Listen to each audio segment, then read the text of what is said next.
Okay. You are. Oh, wrong button. Wrong button. Ah! Oh, we have another end broadcast scenario happening here. Destroy you in the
Hey, you dorks, this is Gunnar Hansen, Leatherface from the Texas Chainsaw Massacre, and you are listening to The Dorkening. Hi, I'm Brian Johnson, and although you probably accidentally stumbled across it and have no idea why you're watching it, you are in fact watching The Dorkening.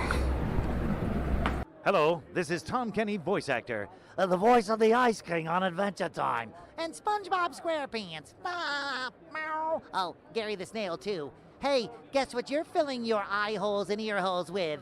The Dorkening! Oh, I love the Dorkening. Very popular in Ooh. And Bikini Bottom. Hi, I'm Lou Ferrigno. You're watching The Dorkening. And you know what? You don't like me when I get angry, so don't get me angry. You better keep watching The Dorkening. Hey guys, this is Felissa Rose, and you're watching The Dorkening. Hey guys, it's Courtney Palm. We're shooting Death House, and you're watching The Dorkening. This is Anthony Michael Hall, and you're watching The Dorkening. Stay tuned, my friends are going to show you what entertainment's all about, baby. The Dorkening.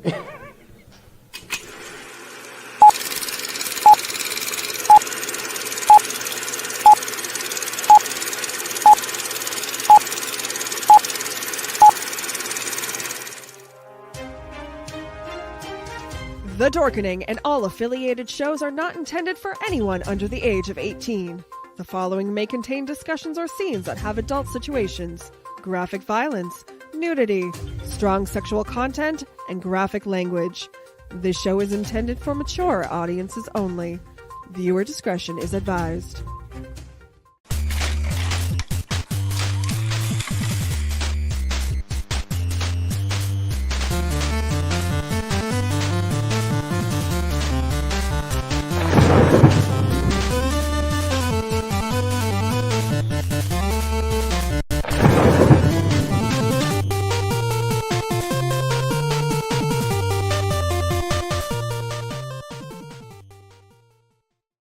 Rise and shine, my sinners. When Father Evil starts his day, he gets a little deadly. Deadly Grounds coffee has the richest, smoothest flavor you'll find anywhere. It's sinfully delicious. Once you go deadly, you never go back. Order yours at getdeadly.com. Coffee's so good, it's scary.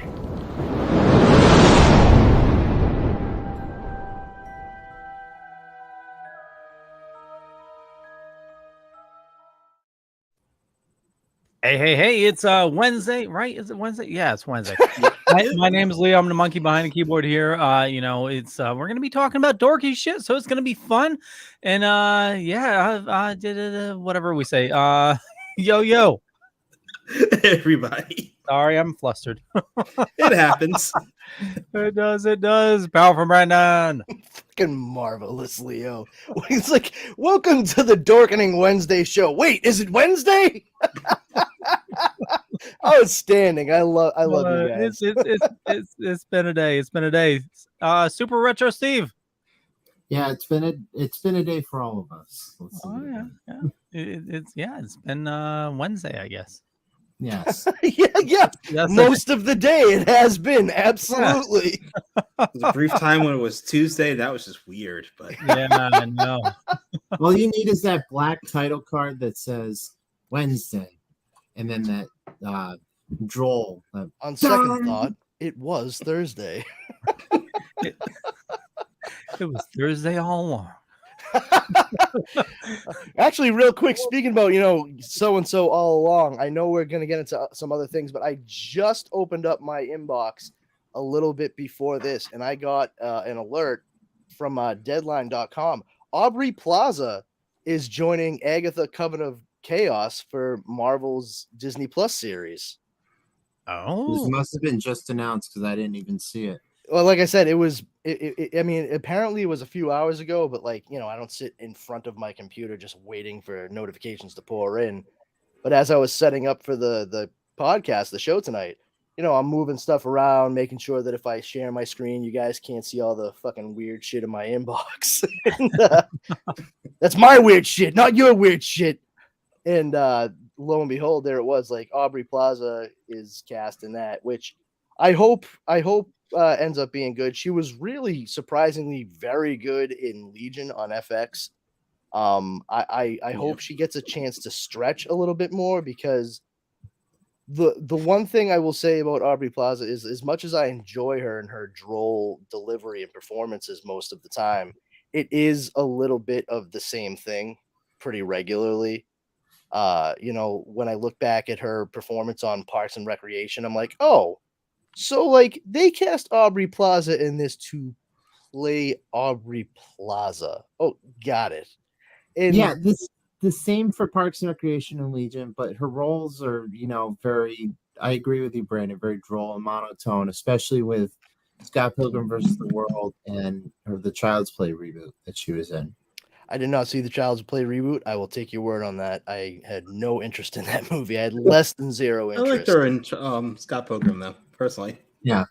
It's hard to not like anybody that was in Scott Pilgrim versus the World, to be perfectly honest. I actually just found out recently, because I'm like a friggin' useless facts junkie, but I found out that one of the directions that Edgar Wright gave everybody on the filming of that movie was to blink as little as possible while filming, to make it look as much like a comic book panel as possible. Okay. Yeah, I was like, what? And I saw kind of a breakdown. I watched a little bit of it. I was like, holy shit, nobody fucking blinks. Because if you're reading a comic book, if you see people blinking when you read a comic book, see a doctor. Okay. I'll say that much. Or share the drugs. Just yeah. Or share the drugs. You're either taking too much or not enough. Make note of that brand. But yeah, sorry. I know I kind of jumped onto that little innocuous statement, but it just occurred. So I love facts like that. So I wanted to get that stuff out before I forgot about it, because ADHD is a bitch. Apparently a bunch of stuff is first thing on the list, Twitter. Elon Musk. You said it all, pal. Yeah. Twitter. So apparently, I think Elon said something about the blue check mark going to $20 a month. Stephen King's reaction was the best. Yeah. Now it's down to 8, and I think it's worth. Okay. First of all, I wouldn't say it's down to 8. All right. I do think it's fucking pretty gross that the the richest dude on the planet comes at Stephen King, like a guy who's worth $224 billion comes to a fucking world famous author who's worth like 500 million. And, Stephen King is like, oh, $20 for a blue check mark. Fuck that. Twitter should pay me to be on this thing. And, Elon Musk was like, well, how about $8? We have bills to pay, It's like, is this let's make a deal? Get the fuck out of here. Well, and the thing is, that's double the current price. So it was $2.99, then they upped it to $4.99. Now it's $8. Well, their Twitter. Wait a minute, Blue you have to is- pay for this? Yes. Oh, so you have to play. Yeah, it's some. let me break it down. It's So a security thing to so that nobody can impersonate you. Right. So then you apparently can their original. I would like to see them try to impersonate me. Yeah. Their I want to know original what that sounds like. The original verification process, you had to pick a category that you qualify in, and then you had to submit 3 credible topics you were quoted in, which I did. Then you had to submit a Google trend, which I did. Then you had to submit a Wikipedia page, which I don't have. And I wasn't going to pay $800 for someone to create a Wikipedia page for me because I'm technical, but I'm not technical. So yeah, hold on. He's technical, but not technical. Technically, what? Technically not technical. I think that's the technical term. Technically speaking, yes. I didn't Anyway, mean to go that route, was but it the- just came. It came. that was the naturally. old verified. The new verified is you pay 20 or 8, whatever the fuck the payment is, and you get your blue And you check mark. sacrifice a chicken. Yes. Instead $8 or $800 to get someone to build a Wikipedia page for you and provide all the links and all that shit. Which one is better? Where's this $800 amount for a Yeah, I know. Wikipedia page coming from? I mean, these 'Cause I fuckers. looked. hit I did for $1 research. twice a Okay, year, and you're so talking about let's Google it. $800 for a Wikipedia How page. to make a Wikipedia page. It's useless because the verified team's How to create freaking a going page. by the 7th, so it doesn't Okay. freaking matter. So this page sets the nut and bolts for creating a page in any namespace. The mechanics of doing so. Please note that only logged in users can create pages in non-talk namespaces. The page does not delve into any reasons. So you got to have an account on Wikipedia. How page is created. Page title that does not exist yet by clicking red color link. Denotes non-existent. Publish changes. Looks fairly simple to me. Yeah, so $800, please. I was gonna say, do I owe you $800 now, Leo? Fuck! I didn't know this is where the conversation was gonna bring us. No, I'm just saying. Well, I was not prepared. Everyone's Don't fall for cheap imitations. There's only one powerful. Thank you, Brill Pro. Everyone's complaining about how, even Stephen King, like you said, Brandon, everyone's complaining about the whole verification thing. I've been trying to get the verification thing for a long time, and now it's in my hands, close to my hands, and all I have to do is pay $8 a month for it. I will take whatever. What does this $20, magical $8, verification whatever. do for you that it's worth $8 what does this magical verification do for you? It establishes Super Retro Throwback Reviews as credible. So no fake imitation from a third world backwoods country imitates us. But that would Often also mean they would have to imitated like, still so- somehow get your username. I'm just I mean, you're a verified person. I can verify you're a person. I'm not going to charge you $8 a month. It's like,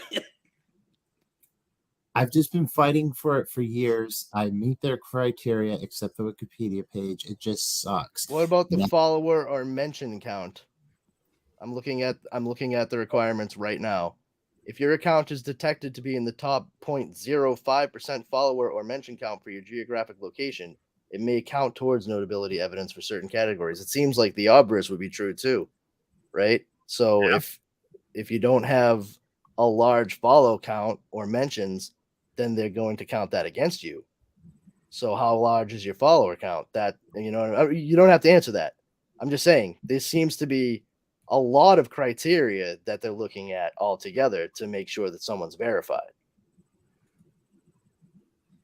I'm just playing devil's advocate. I'm not trying to fucking yuck anybody's yum or piss on anyone's parade here.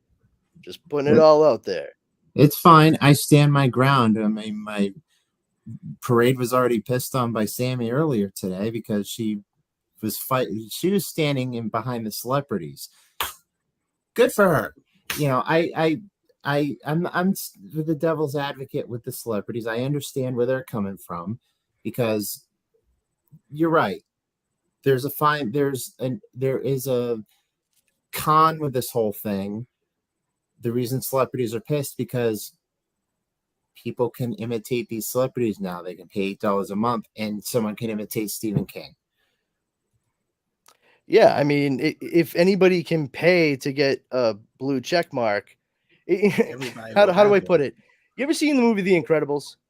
Yeah. Who hasn't? One of the things that they say a couple of times in the movie, but in different intonations so that the meaning changes slightly when it's said, is if everyone is special, then no one is. So if everyone can get it, what does it really mean at that point anymore? That Elon Musk has a source of income because he's going to lose advertisers. Yeah, fucking doing his best impression of Maxwell Smart talking to Stephen King. We're gonna need $20 for that check mark. Fuck you! I'm not paying $20. How about $8 on a Sprite? Like, he has to walk fuck in. That. How about $4 in a now and later? How about a yellow starburst? Like, sorry, that was my attempt. The whole thing was just my attempt at a Brandon rant. But Brandon's the king of the rants. So that's why it's called a Brandon rant. I know it is.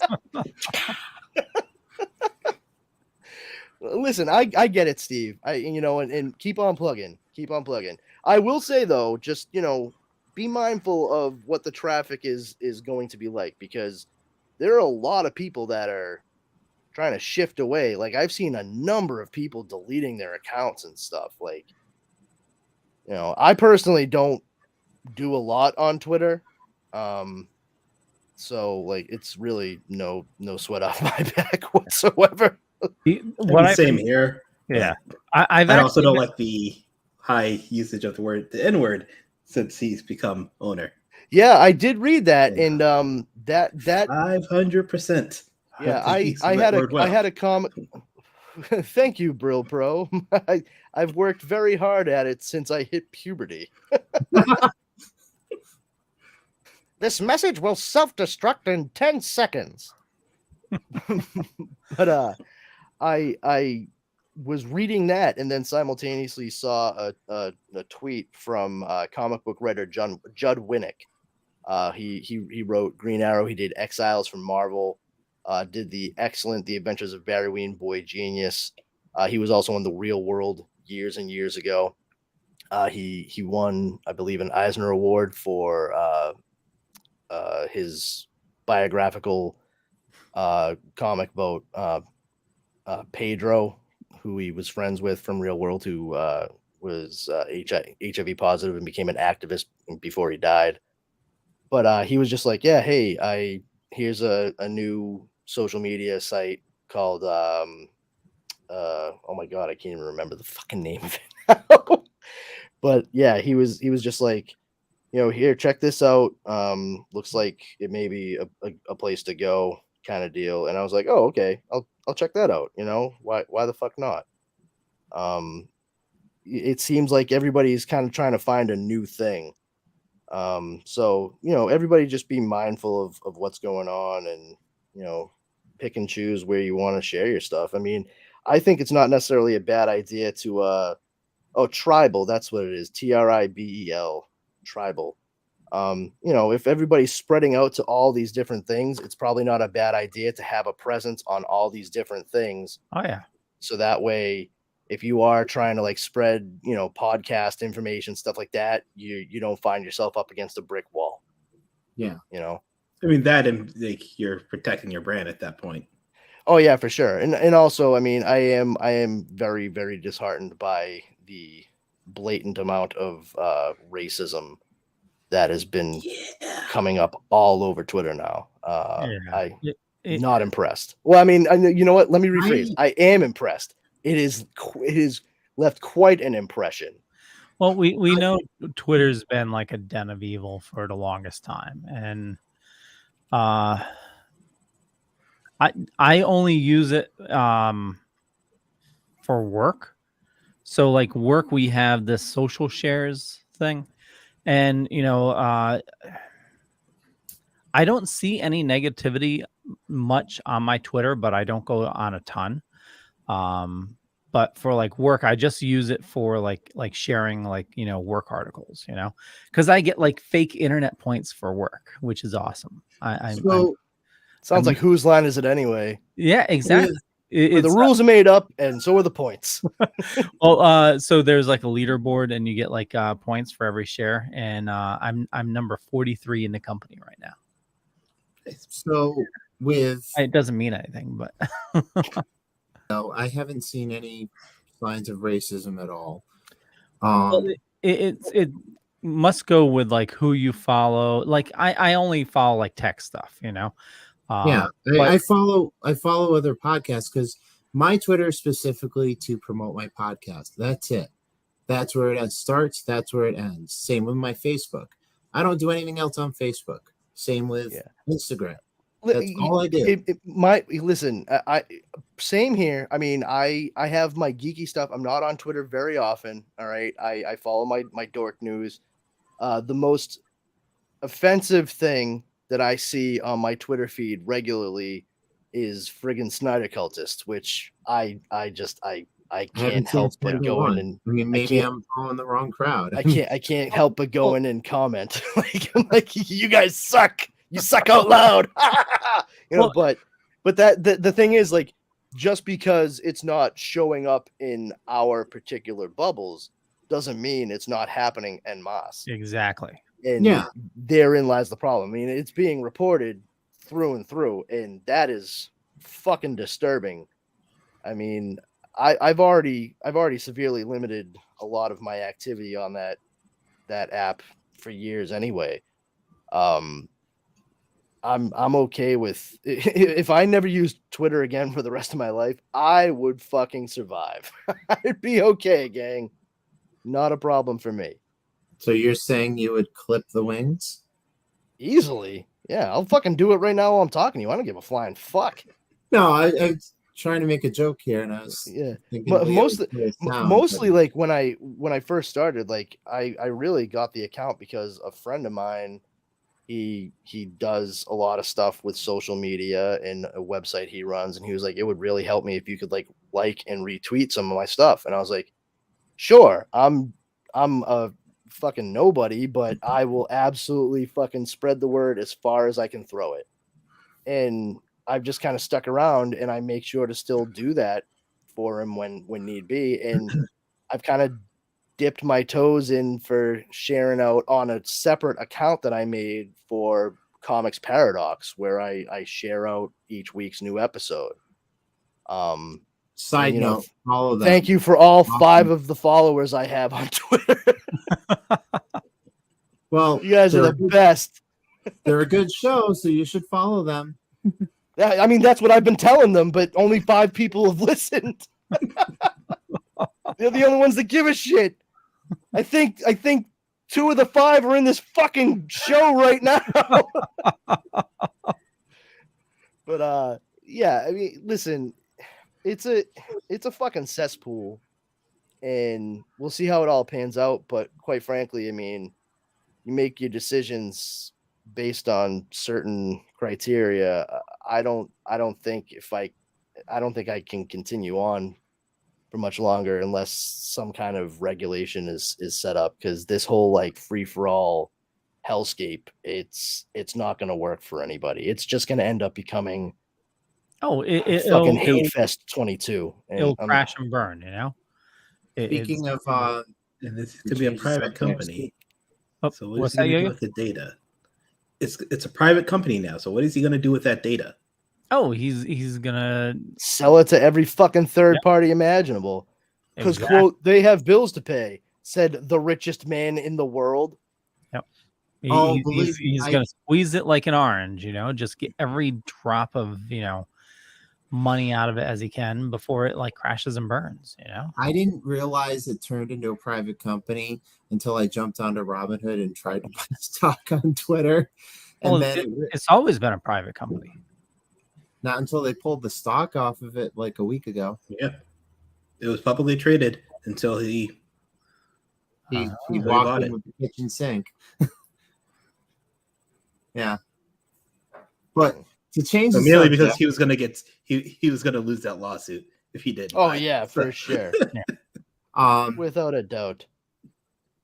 I read something today that the FCC wants to shut down TikTok because it's deemed a national security threat. Yeah, well, I mean, they said that back in June too. Yeah. This is not new. Well, yeah, I mean the head of the FCC said in June all of the same stuff that's being talked about right now too, and it's like, all right, this is several months old at this point. Yeah, and the thing is, like, I've seen some talking points like, oh, so certain people said this, 2.5 years ago. I'm like, there's a difference. People did not say the reasons that we're citing now to get rid of TikTok. They just wanted to get rid of TikTok. Like, no, it's not helping us in any way. It's hurting us. Get rid of TikTok. Like, that's not how free speech works. But this now, with it being a legitimate, like, security threat insofar as data and third-party information, I mean, that's citing real examples as to why it could be dangerous, which once again, for me personally, not a problem. I mean, I have a TikTok account and all I do is watch TikToks occasionally. I've never posted a single fucking thing. This is as close as I get to recording video, kids. Oh yeah. Well, it's not just, we don't know what they're doing behind the scenes with like cookie data and stuff like that, because they could be tracking you, outside of TikTok as well. So we don't know what threads are connected. I work from home, so good job, TikTok. I mean, you're not getting a lot of info from me. The app, from what I've been reading, I went deep into this. Apparently, the app came from China. What they do with the data. Yeah. Well, we've known it's been a Chinese company. What they do with the data goes to them. What they do with that. Well, ancient Chinese secret, huh? Sorry. Exactly. Well, that's been known for a while, and like the problem is, a lot of people share way too much online. Like I've always gone by my own adage, like you don't share anything online that you're afraid to like tell your mom or something like that. You keep everything clean, keep everything nice, and you don't gotta worry about anything. The same, and I learned this the hard way over the weekend. You learn a lot of things the hard way, Stephen. This is serious. You know this, Leo, because I told you privately. That, well, then please say it publicly. Well, it's a serious thing. People should know this. Yeah, I mean, the color of your furry suit is a serious. Sorry. Fuck you. He's purple. It is purple. No. When you're saying that, social media is a serious thing and people don't getting, saying stuff that your mother shouldn't hear, whatever you said, Leo. Yeah. The internet's a powerful thing, and you don't realize, how many times you use your card online. So when I found out my card was hacked over the weekend. Oh, yeah. How'd that happen, by the way? Well, number one, I hate Taco Bell. I don't like Taco Bell. I will never eat Taco Bell in my life. So it happened at Taco Bell? No. So I got an shut up. I got an email from Taco Bell saying that an order was placed. Oh, you got fished. Yeah, from California. Two orders from California and 2 orders from an order from Florida. Okay, So so seems like they were taking that '90s slogan of "Run for the border" very Wait, serious. hold on. Did you click on the link in the email? No, I got a receipt from Taco Bell. Hold on one saying my order second, was- guys, just because there's a comment that's not popping up here on Okay. StreamYard. I do see it on Facebook though. It's from Sammy, where she says, "Hey, fellas." So I would just like to say to her, "Hiya, Sammy." All right, go ahead. So you received a receipt. So was this an actual receipt from Taco Bell?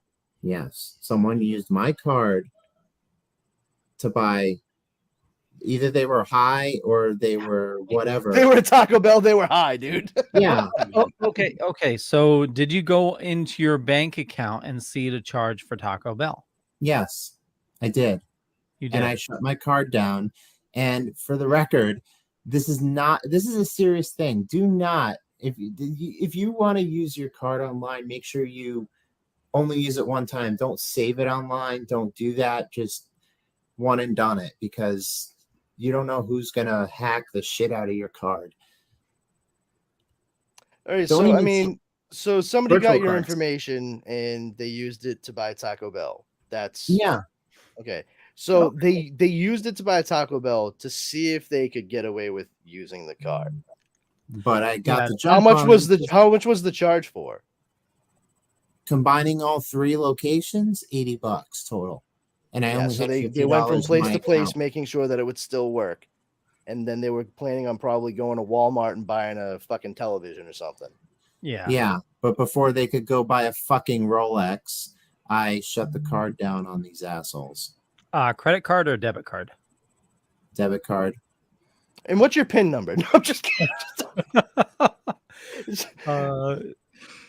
What's your mother's maiden name, Steven? And what was the make and model of your first car? What street did you grow up on? You know, that was one of my favorite things at the start of the pandemic, where everyone's like, "Hey, let's play a game." I'm like, "Yeah," and tune in for next week's episode of "How did the Fishers get all my account information?" You fucking idiots. What's your favorite color? What's your mother's maiden name? What's your birth year? Not you, Steve. I'm talking about people in general. The same thing on jeez, Facebook. man. You never Yeah. seen those on Facebook? I always find that hilarious. Yeah, I literally put that same comment on numerous people's posts. I'm like, "Oh, it's gonna be real funny when the fucking Fishers get all your info." I was trying to be serious, How did they and get you to my guys are security just making a joke out of it. Jesus. We make everything into a joke. No shit. My favorite thing is I've been getting emails from Geek Squad saying that they're going to charge me $400 and something. I'm like, dude, I used to work for the company. Yeah. Like, Holy. this is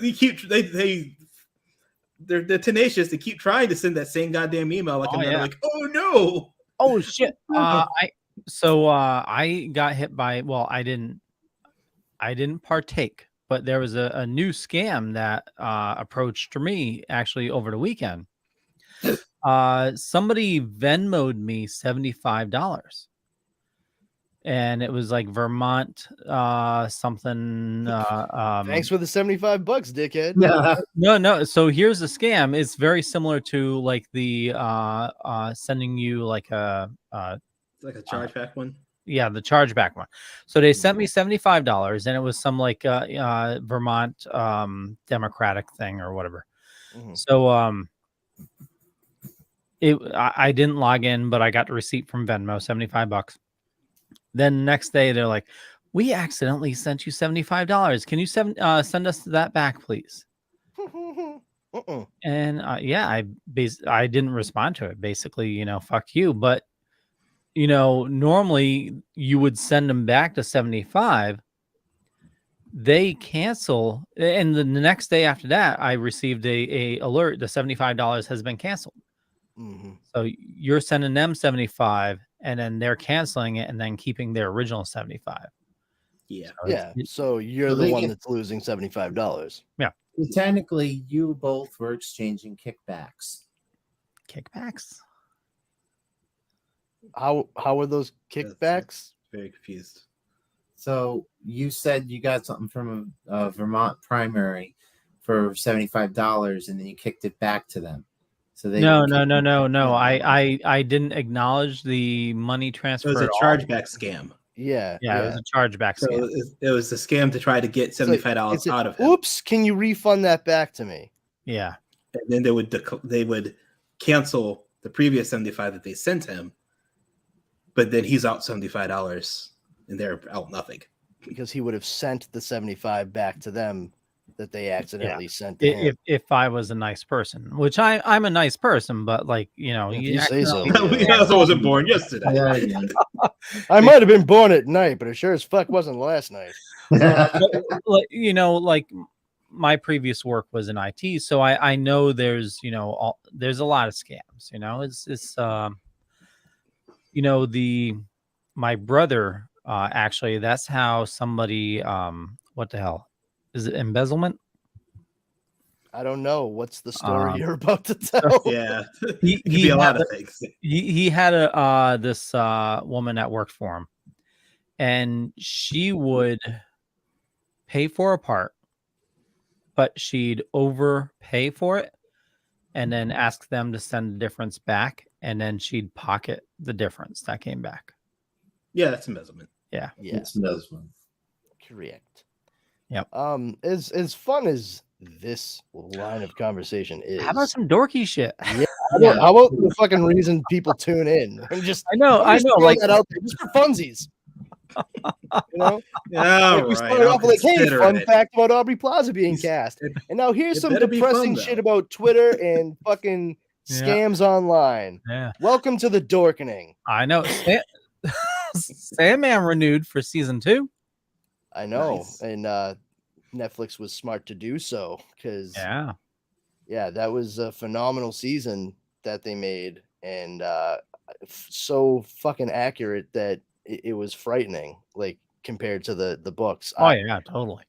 I mean, I honestly never in a million years would have thought that I'd see the diner play out with John D from the comic books in a live action scenario, but holy shit. And to handle it better than the comic. Like, yeah, well, I mean, part of it too is the lens of, being able to look through the lens of hindsight and seeing like, okay, what works back then might not work now and vice versa.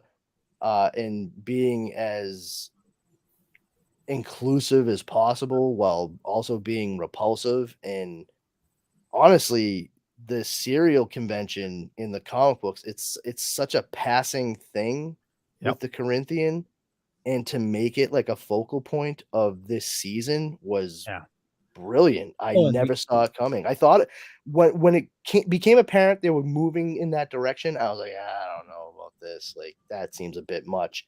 But nah, man, they nailed it. And I got to give it to Boyd Holbrook for playing the Corinthian. The only thing I had really, that I made note of him in was The Predator, which that movie is fucking hot garbage as far as I'm concerned. It is not very good. And I felt he was kind of wooden in that. And to see him in The Sandman, where he got to like relax and just play like a real evil shit, I'm like, oh, this guy he's good. Like, he's got the stuff. And it made me interested to see other things that he's going to do in the future. So, hats off to him and everyone else that let him be in it, because that was the right choice. I can't picture anybody else playing the Corinthian now at this point. Yeah. Well, and speaking of Sandman, if you watch the Netflix series, definitely check out the comic book. And if you're just a reader of the comic book, definitely check out the series. Both are equally just amazing. And certain things are handled a little bit differently here and there, but it goes hand in hand. Definitely But worth it's important to note too that Neil Gaiman was very involved with the production of the show. So any changes that were made are mostly superficial and certainly done in service to the story, not something to spite what from the comic books. Speaking of comics and shows that intertwine, So for splash pages this week, we read Kirkman's Outcast. Yes, it's a very good series. Oh my god, friggin' love it! But I didn't realize there's 2 seasons of a show that were on Cinemax. Yeah, like so. How have you seen it? I've not watched the show. No, as a matter of fact, I have to read the last like 10 issues because I had reached a point where I was like, all right, I just want to read this straight through at the end because I've been reading it for a few years. Yeah. Is it based off the comic book? Same name? Yeah. Okay. We're talking about the comic book. Oh. Outcast. Yeah. Have you read it, Steven? No. Okay. But when you guys mention comic books and stuff based on that they make into TV shows, it seems interesting. So it gives me something to read before I watch the show. So yeah, well, the show came out I think in 2018, and it was only 2 seasons. So I don't know if it. Was that Patrick Fugit in that one? I have no idea. I need to hunt it down. So I don't know if it covered the entire 48 issue run. No, I don't believe it did because the series wasn't even over at that point in time when the show was on. That's part of the reason why I never bothered watching the show because like I started reading the comic. I'll stick with the comic, please and thank you. Yeah. Steven, we need to get you reading more comics. We Give need me access. You have access? I do? Yeah. Oh. But we got to find out what you're interested in. I was right. It is Patrick Fugit from Almost Famous who plays the main character of Kyle Barnes in the show Outcast. Nice. It was David Denman was in it. Holy shit! I love that dude. He was my dark horse pick for Superman like 10 years ago. Speaking of Superman, Superman and Lois, is it? We don't know. Yeah. Is it canceled? I don't know because Stargirl is over after this season, which is fine. You know, I've been watching it since it started, and this most recent season, it has been hurt considerably, in my opinion, at any rate, by the presence of Joel McHale's character, Sylvester Pemberton.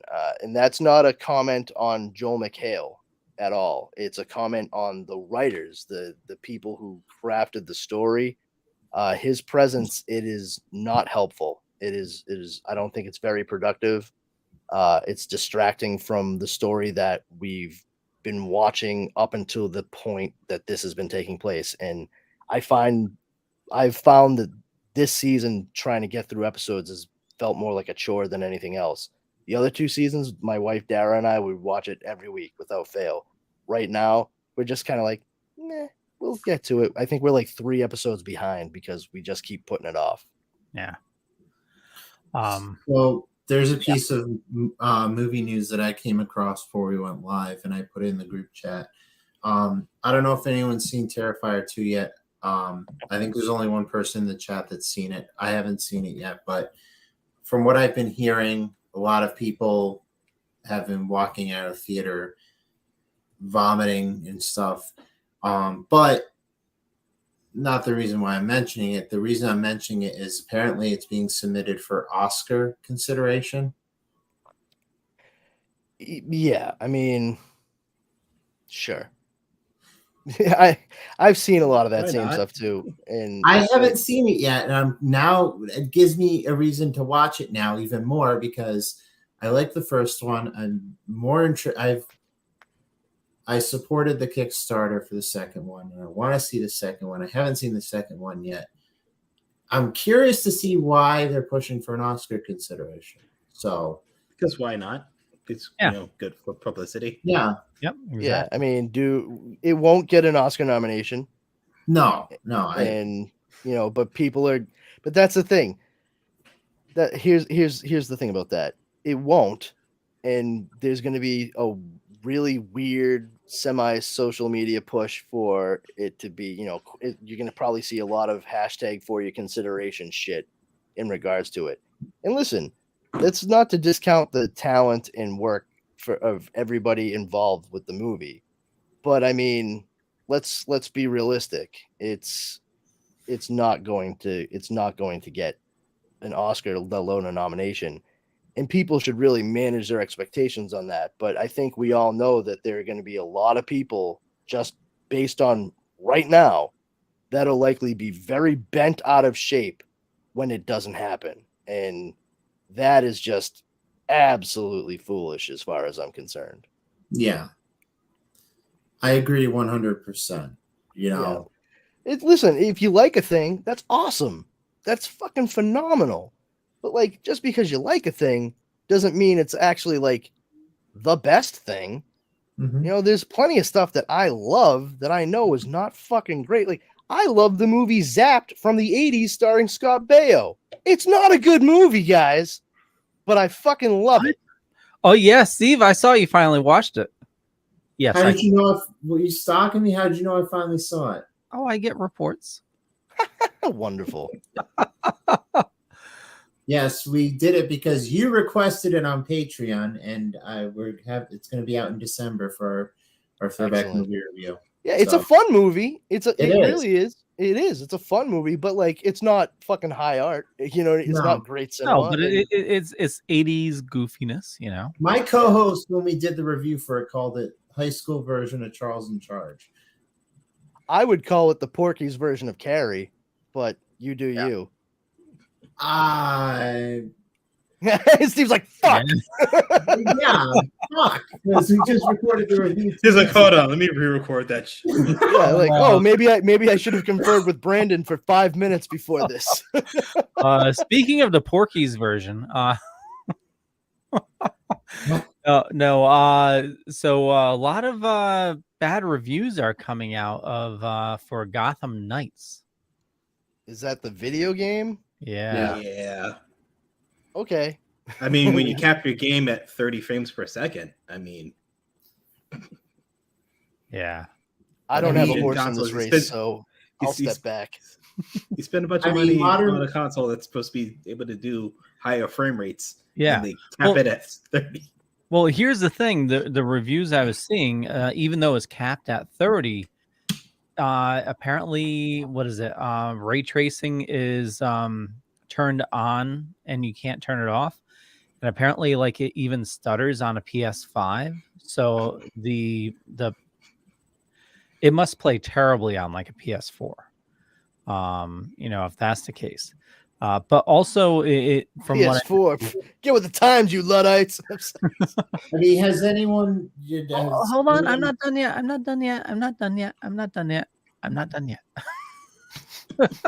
I tell you I'm not done yet? You're not done yet. That's what you're trying to say. Not done yet. Another thing is apparently the single player is riddled with like multiplayer aspects. That's like, the other thing, yeah. Yeah. So that part. So like it at one point it maybe have been in consideration to be a multiplayer only game, but then they like kind of shoved that stuff into a single player game.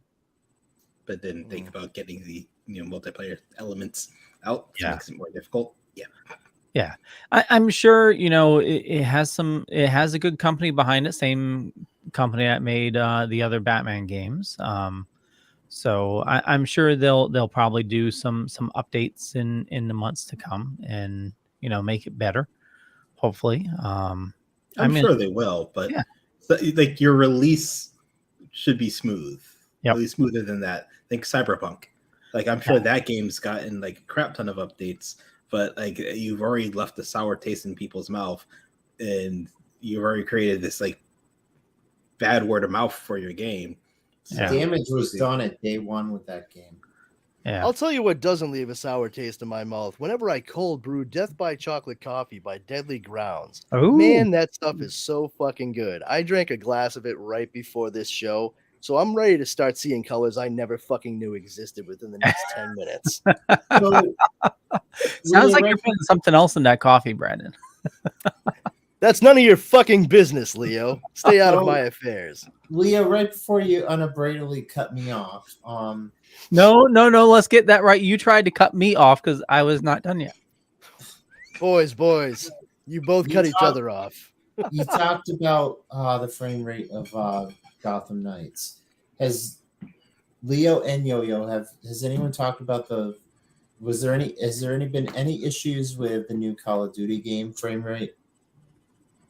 Duty. Have you heard? Honestly, I have not even paid attention to the new Call of Duty game. No, I just saw that it's a reboot of Modern Warfare 2, and I was like, oh, okay. Like the umpteenth Call of Duty game. I just want to know if are they. I mean, it's a yearly thing at this or, point. That's why I didn't bother hitting that. Just a year, like typically it's just slightly shinier than last year. Was what typically ends up being Call of Duty.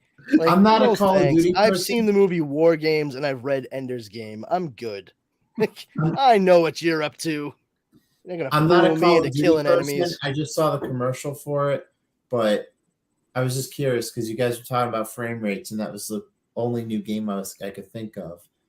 Besides, the new Madden game. I've been a Call of Duty mobile person lately. Jeez, and I've been framed. Sorry, guys. I mean, I've been playing more Fallout 4 recently, so I find it's just easier because the phone's typically with me to play mobile games. But I think I'm like number. Last time I checked, I think I'm number 25 in the world. Oh, you play much? No, that's the weird part. Like I typically only get to like play on weekends. But Fallout 4 is getting a PS5 and Xbox update. So nice. Witcher 3 is getting their remaster in December 9th. So, cool. The only thing I know about The Witcher is from the Netflix show. And speaking of that, I mean, there was an upheaval in casting because after this next season, Henry Cavill is out, and he's being replaced, or rather, I don't want to say he's being replaced, but stepping into the role in his stead will be Liam Hemsworth. Yeah. Which interesting choice. And people are like, oh, because he's going to be busy doing the Superman thing and what have you. But one of the things I've been reading too is it seems largely that it might have to do with the fact that Henry Cavill is a big fan of the source material. Yes, written by the Polish author, and apparently the writing staff and what have you for the show, they don't care about the source material at all, and it's been a heady back and forth since the start of production, and I think it's become too much of a headache for him to even worry about. So, well, he's been known to like make recommendations for changes during like production. That's what I'm saying. Like he's fought for it to be more faithful to the source material. Yeah. So, well, I could imagine, the storyline for. I haven't read the books. I've just been playing the game, and the storyline in part 3 is like friggin' phenomenal. Like, people have been raving about Witcher 3 for the longest time, and I've just been putting it off playing for the longest time. And I just started playing probably a couple months ago, and absolutely loved it. The story is just incredible. But then I found out they were doing a remaster, so I put it on hold. I said, you know what? I'm going to enjoy this when I can play in like all its glory of updated graphics rather than the dated, like 2015 graphics or whatever. Oh, 2015. Oh, no, my God. Oh, no. Well, with, you're talking to a person that still plays Half-Life every once in a while. Fuck this. I'll go play Minecraft. Well, with that Last of Us show that's coming out in January, I finally broke down, and with the PlayStation Plus subscription I had, I was able to get the full download of The Last of Us Remastered, because as last month it was available to download the whole game. Because if you get the premium PlayStation Plus, you can download full games. I heard the story is good. I'm just not It a is. fan of. Oh, you played it, Yo-Yo? Last of Us, yeah. Yeah, I'm not a fan of games that you're on a set path. And that's what I heard that was. Well, I wanted to play it before I saw the show. That's why I was. Did you say you love Mario games, Leo? Yeah, but Mario is more like, well, the old Okay. Mario. Mario's more like a set path. It's like the fucking template for set Yeah, path. I know. But from like Mario 64 on, it was like open world. Yeah. Still So long as you follow the set path. Well, technically, Mario 64, you had a set path because you were rescuing the princess, but in order to do that, Well, you could go through any of the pictures that you wanted. It's just that some you really couldn't. I mean, no, you couldn't. There were some of them you couldn't jump into. Just saying. Yeah, I tried multiple times. Yeah. I'm banging my head up against that photo. Why can't I jump in it? Damn you! But Just what throw I was potatoes on it and stick to it. You'll be fine. but what I was gonna say, Steven, is give Days Gone a try. That Okay. game is awesome. If Days if you like it's a friggin' awesome zombie game, open world survival. So but it's a lot of you need to find pieces to make ammo and shit. Like when you get to make Molotov cocktails, you got to find gasoline and gunpowder, and so it's a lot of searching old houses for shit. Okay. Well, I mean, it sounds like they made the fucking anarchist cookbook into a fucking video game. Jesus, Mary and Joseph. but then you run into a horde of zombies, and you go oh fuck this and run away. What's the main character's name? Ted? Is his last name Kaczynski? What the fuck is going on here? Why does he look like Weird Al with a hoodie on? This is fucked up. Actually, it's the game. What was that Jedi game? Force Unleashed? Yeah, it's the same actor that did Force Unleashed. Oh, Sam Witwer. Yep. Yeah, I know who that guy is. Yeah. Fucking eyebrows. Yeah, he was in the Mist and Smallville and the American version of Being Human. Who was he in the Mist? He was the military kid that was locked up in the grocery store. There was three of them. The one that the main one, who slept with the girl there, and then they kill him. All right, because Mrs. Carmody is a fucking religious wackadoo and convinces them all that sacrificing him will save them. Man, there was a lot of people wrong in that movie, huh? A lot. He's the reason this is happening. Kill him. Oh, nope, that didn't work. Well, I guess I'll go to the car with 5 bullets and 6 people. Doop, doop, doop, doop. Spoiler alert for anybody that hasn't seen The Mist. It's definitely not a feel you have. Well, you're gonna love it, Leo. It's just sunshine and rainbows. Who says I'm gonna? Who says I'm gonna watch it? I got stumped by a stupid game, so It was definitely an improvement on Stephen King's ending in his novella, which isn't saying too much because Stephen King admittedly. Oh, MIST. Yes. Not MIST. What did you think it was? MISSED? I'm so confused. Leo's thinking of the game. The PC game Mist from 1998. Yeah. Oh god.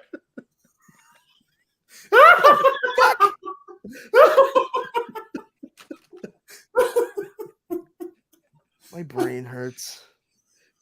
I mean, Come on, fucking we were just talking about already. games, and his mind is just focused on it, I guess. Yep. Judas Priest.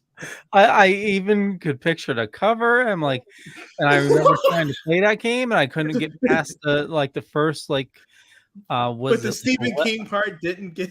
How can you imagine a floating island in Castle fucking Rock? Oh no, yeah. Unless it's Needful Things. I'm lost. I was lost. Sorry. That's okay, man. You know, you came back. You circled back around. It was a cul-de-sac. Yeah. So speaking of watching shit, did anybody watch anything cool for Halloween? I have this tradition where I watch scary movies all the time, but I was working a double, so Well, if you're watching them all the time, is it really a tradition or a life? I only watch them on days that end in well, Y. no, I meant to say on Every year Halloween. on Halloween. Every year on Halloween. That's what I meant to say. Okay. But I was working a double, so I wasn't able to this year. But I compensated for it when I fell asleep. I had a playlist on Plutheron of horror movies. I fell asleep through it. So, Oh, Halloween cool. is Leo, first. talk with him about that afterwards. Oh yeah. What? Not for sleepy time. No. Playlist got reset with the new build. But if you have, you probably made a new one if you were watching it for Halloween, right? Yeah, I created one. Oh, okay. Oh, okay then. Yeah. I created one. I didn't Yeah, go. Any interesting selections in your playlist? Some classics. Originally I selected Psycho 1998, but the audio was fucked up. Thanks. What Leo. was it? Psycho 1998. The audio was fucked up. It wasn't in sync. Why Psycho 98 instead of the mean? original? Why not? And why was it in sync? Couldn't it be Backstreet Boys? How about what's wrong with 98 degrees? You and I went to downloaded it. You figure it out. Anyway, basically, I got rid of that, put the 60 version on, and then it went to Halloween, then Halloween 2, then Halloween H2O, and then The Shining, and then Jaws. That's how it went. See, that's funny. For me, Jaws is a 4th of July movie. That's when I watched that one. 4th of July and Halloween for me. The one movie. Could watch Jaws 4 for Christmas. There we go. No. Christmas movie, Jaws 4. You can mention that on the live show at the end of the month. There we go. Every year I try to watch the movie Lady in White. Came out in 1988. It's a ghost story / murder mystery that takes place in 1962. In the fictional Willowbrook Falls, but it was shot in Rochester, New York. I actually visited Rochester many moons ago, and I saw some of the places where they filmed. It was like one of the first places I ever went where I could see where they filmed stuff. I'm like, oh my god, I remember this from when I was a kid. Like, oh, you spent a lot of time here? No, I watch movies. But it's not like the scariest movie or anything like that, but I remember it from when I was a very young guy, and my dad sat down and had no problem with me watching it, and it did creep me out. And it's crazy as you get older, like the certain things that you see that kind of buzz by you when you're a kid, and it really touches upon certain things that are very, very prevalent even in today's society. It touches upon the danger for kids out there, but also they kind of go To Kill a Mockingbird route for a portion of the movie, where the person that they accuse of being a serial murderer is a middle-aged black man who's the janitor of the school where this kid gets locked in accidentally overnight. And they straight up say, like, the kid overhears like one of the cops saying, like, he's the perfect scapegoat, like straight up the words that come out of his mouth. And the kid's father is like, that's bullshit. Like, you and I both know, like, he just fell asleep drunk at his job. They're like, his prints were all over that cloakroom. He's like, he's the father's like, he's the janitor. His prints were all over the school, and like this guy whose kid was lost for an entire night, and thank God nothing happened to him. He's straight up like the voice of reason. Like, no, and that character was played by the father's played by Alex Rocco. He was in a number of things over the years. You might recognize him from That Thing You Do. He played the record executive that Tom Hanks worked for in it, who's like eating the sandwich when the kid walks up and like, "What's going on? Here's my freaking lunch break," you know. It's a really good flick though. You know, like I said, it's not heavy on scares, but it's definitely spooky enough that a kid could watch it and feel like they watched an adult like horror movie. And then one of the other ones is Trick or Treat by Michael Dougherty. That's a great anthology movie, which should have gotten released in theaters, did not. It was shelved for a couple of years and then finally released to DVD. If you haven't seen it, I highly recommend it. And a week before, always on the 23rd, I never watch it on Halloween, is Halloween 3 Season of the Witch, because the movie starts on October 23rd. Yeah. That is why I watch it at that point every year. And last but certainly not least, The Monster Squad. I love that movie. It's one of my all-time favorites. I think it's a very, very it's everything that this Universal combined like dark universe with their monsters wanted to be. It's fucking so great. It's written by Shane Black, directed by Fred Decker. So fucking good.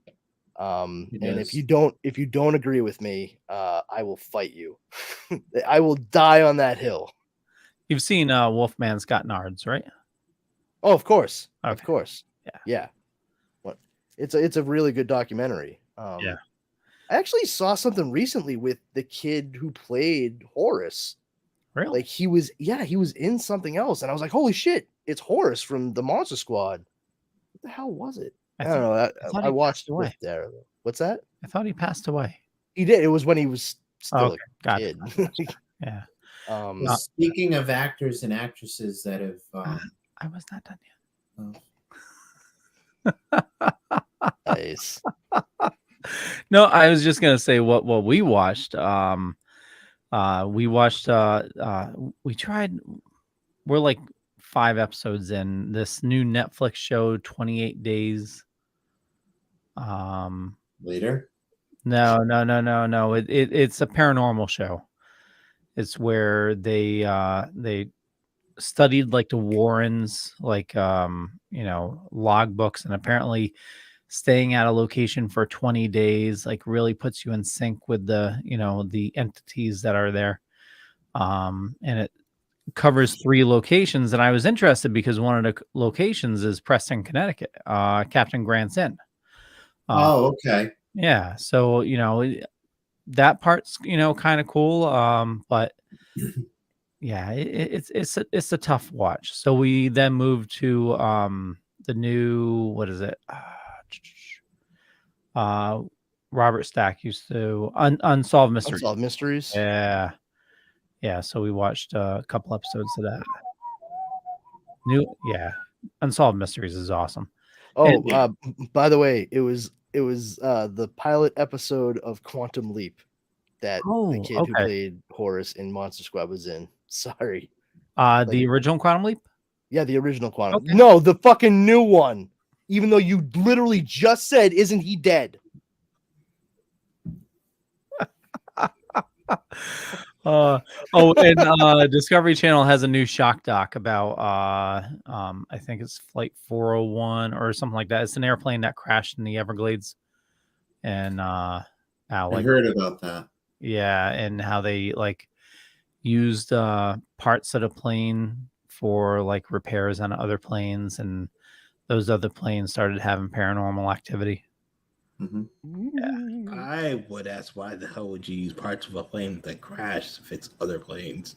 Yeah, it seems like a stupid idea. It was all non-structural, so it wasn't like the engine or parts of the wing. It was mostly something on the wing.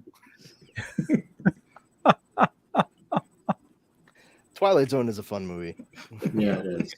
You want to see something really scary? Yeah, sorry. I digress. Another connection to Zapped, Scatman Crothers. That is true. Yeah, Zapped and The Shining, and Twilight Zone and movie. Twilight Zone. Kick the can, baby. Yeah. She won't let me have no more salami, Barney. I can't live without my salami. What about See, you? Oh, sorry. I was gonna say, you see, it's funny. Like growing up, I never thought of Scatman Crothers as like Dick Halloran from The Shining, or you know the old man character from the Twilight Zone. I always thought of him as, oh hey, that's the voice of Hong Kong Phooey.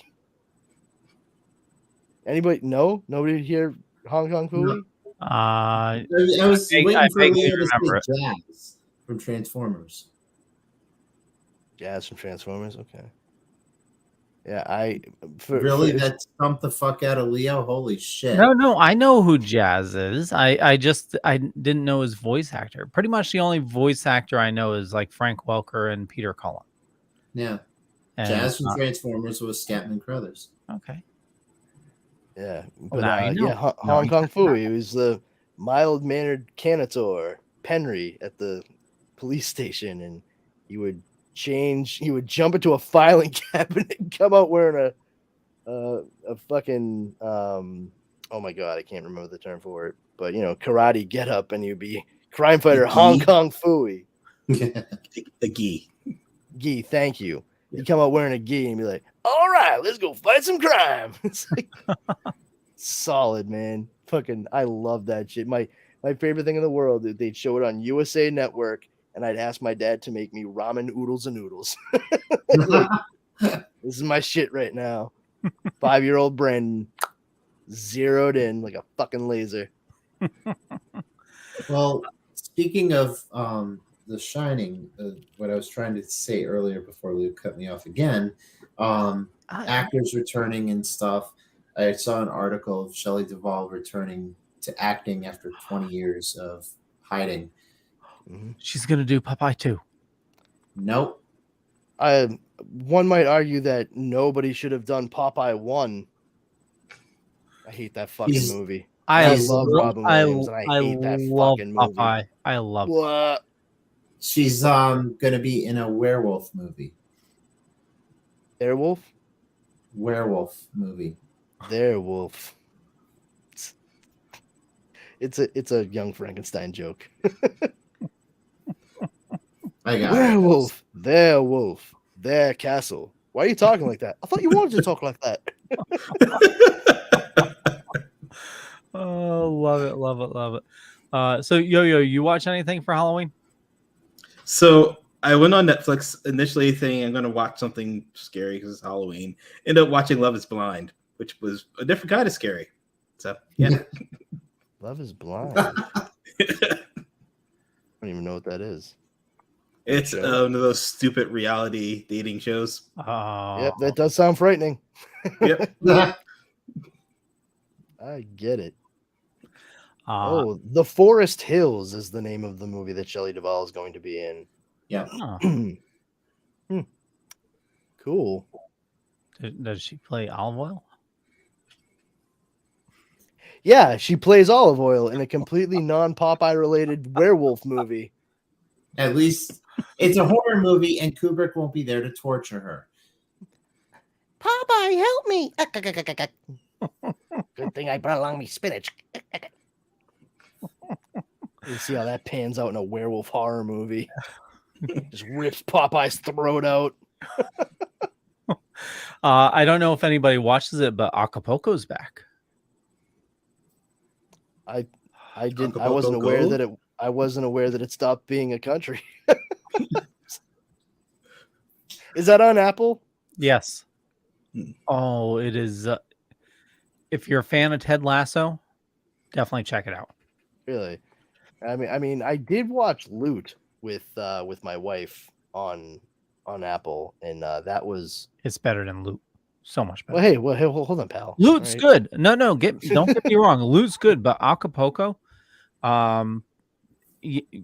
but if you don't enjoy reading subtitles, well, it's not a problem for me. Yeah, I have ADHD. I have to watch stuff with subtitles on all the time. I read that Ted Lasso is getting a he was going to be a downloadable character in a video game. I'm not sure if it was FIFA. FIFA. Yes. Yeah. Football is life. So it stars Enrique Arizin. Fucking sound whiter, dude. Jesus Christ. Enrique. And hold on. Me. Me.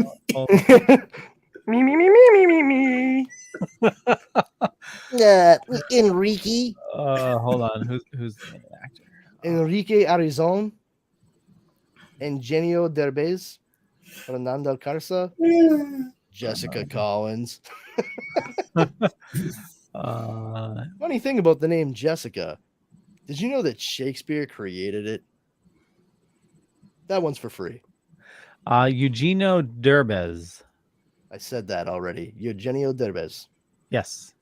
Oh, I'm sorry. I was looking it up. I didn't. Okay. Camila Perez. He was trying to make sure you could pronounce it. Okay. So he was. Say the one white guy's name that's in it. How about that? Just go with Cord Overstreet. Boom. Nailed it. Let me find it here. A young Mexican man's dream comes true when he gets the job of a lifetime at the hottest resort in Acapulco. But he soon realizes the job is far more complicated than he ever imagined. Chaos and hijinks ensue. Yeah. So it's Eugenio is the older self of Maximo, and he's telling the story to I think it's his nephew, of how he, how he started his life and how he came to be so like rich and stuff. You see, when a man and a woman love each other, they do a very special kind of hug. But yeah, it has just the right amount of like 80s,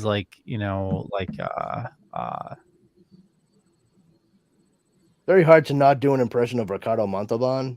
Well, yeah. Yes, Captain Kirk. Yeah, just like 80s cheese, and yes, and it's a like good and heartfelt, show. Very similar to Ted Lasso. That's good. I'm heartened by a lot of that. I mean, even with Loot, it's the same thing. Yeah, it's a feel-good show, and that's something that we need nowadays, Yeah, there's not a lot of the thing is you can get feel-good shows, but the quality, it can be a little too saccharine, and that's a bit much. But when it's balanced with good humor and good characterization, that's where it really hits home. That's why such things like Acapulco or Loot or Central Park. Well, Central Park's back too. Yes, but if it has too much saccharin, you could always use Splenda. Good night, everybody. Jesus, Mary Joseph. Wasn't Splenda found because scientists keep pitting their mouth on things they shouldn't?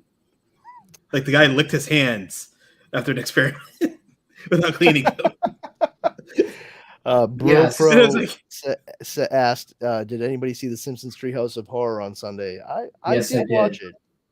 it. They did a great parody on Death Note. I saw that online that they were going to do that, and yeah, this is the first year I have not watched. And hold on, what did you say, Steve? They did a parody on Death Note, and they used the animators that did Death Note, the original Death Note. Yep. They brought them in to do the animation for that, and they had the Simpsons voice actors voice the animation, which I thought was, fantastic. So, yeah, I watched it. Yeah, it's a unique thing that they did, kind of similar to what South Park did with their World of Warcraft episode. Yeah, fair enough. That's a good comparison. Oh, David S. Pumpkins made a comeback on Saturday Night Live. Yes, he did. Cool. I haven't watched Saturday Night Live in so long. Oh my god! I'm David S. Pumpkins. It's just so very random. Brandon, if you're unaware, it's Tom Hanks. So he did a special appearance. So. Oh, I know of David S. Pumpkins because I've seen the fucking memes for forever and a day. I just I don't care enough to look up anything about it. I'm like, yeah, David S. Pumpkins. I feel like I get it. This is probably enough. I knew people were going to post it online, so I didn't even bother watching SNL. Although I did want to see the Weekend Update and see what they were going to riff on. I was going to say, that's the same way I feel about stuff on SNL, except I don't care if people post it online. I'm just not going to watch it. Fair enough. I don't know if you're still watching, but Walking Dead only has 3 episodes left. I will watch the last episode. That's what I will Walking Dead, guys, I'm still watching. Please. I haven't watched that fucking show since they shoved Rick into a fucking train car when he arrived at Terminus. I've said it on this show before. I'll say it again right now. They fucking shove him in there where it's clear they're gonna fucking try to carve him up for good old fashioned helping a long pig. And that's the term for human flesh, by the way, long pig. If anybody ever offers you long pig, just say no. Good to know. He's just like, they're screwing with the wrong people. And I was like, yeah, well, I guess I'll never find out because I'm done watching the show. Done. I've not watched a single minute of it since.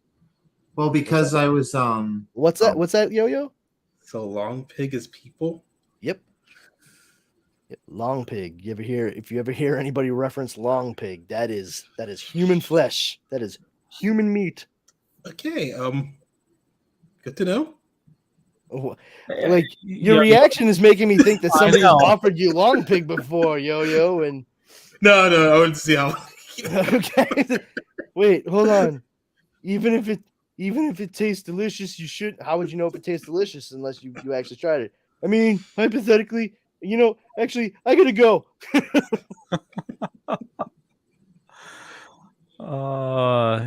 What's that barbecue place up near your ways? BT's? Bob's Long Pig. Oh no. BT's.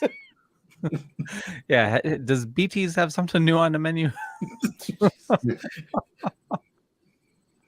I mean, BT's is delicious though. If they did, I'd seriously consider it. I don't know, man. If they offer me long pig, I'd have to take a couple extra seconds. But, I haven't. Can I see it? Can I smell it first? How'd you cook it? What are your sides? Is it dry? Oh, it's a wet on dry. Oh, that's hot. You have burnt ends. Ooh. Why is this burnt end looking an awful lot like a scalp? Just eat it. Oh, wow, this is really good. What's in it? Have another bite and I'll tell you.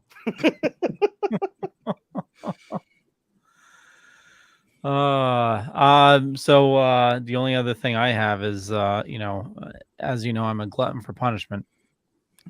For some fucking reason I cannot stop watching Andor.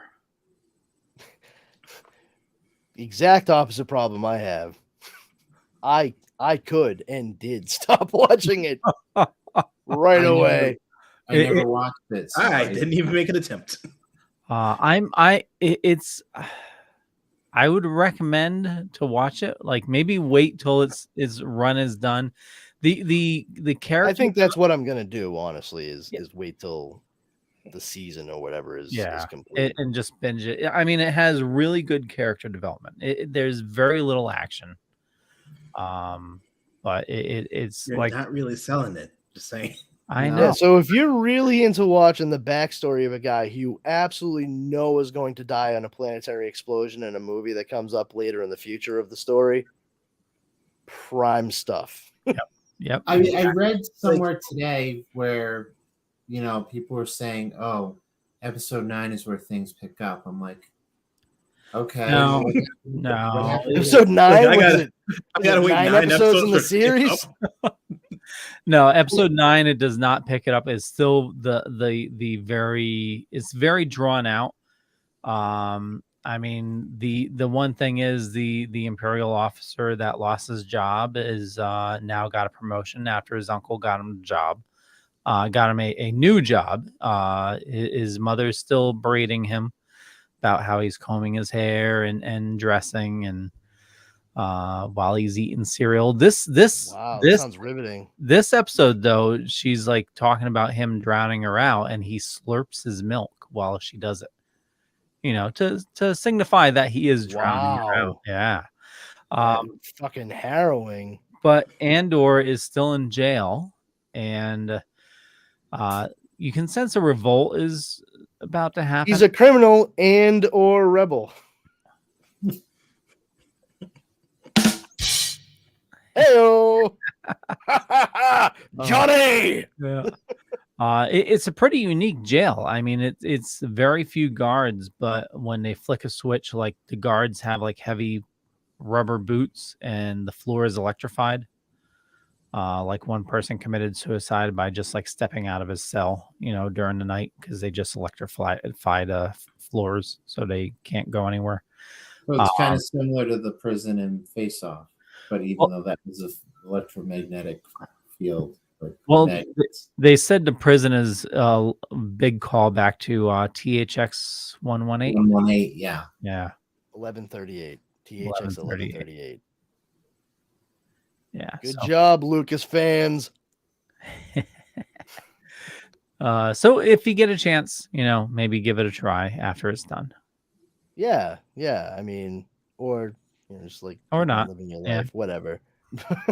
I mean, like I said, I watched the first episode and I was like, all right, this wasn't like terrible, but I wasn't ready to like put aside time each week to make sure I saw it. Like, yeah, I've had enough of that coming into this show with other things. I'm like, I'm good.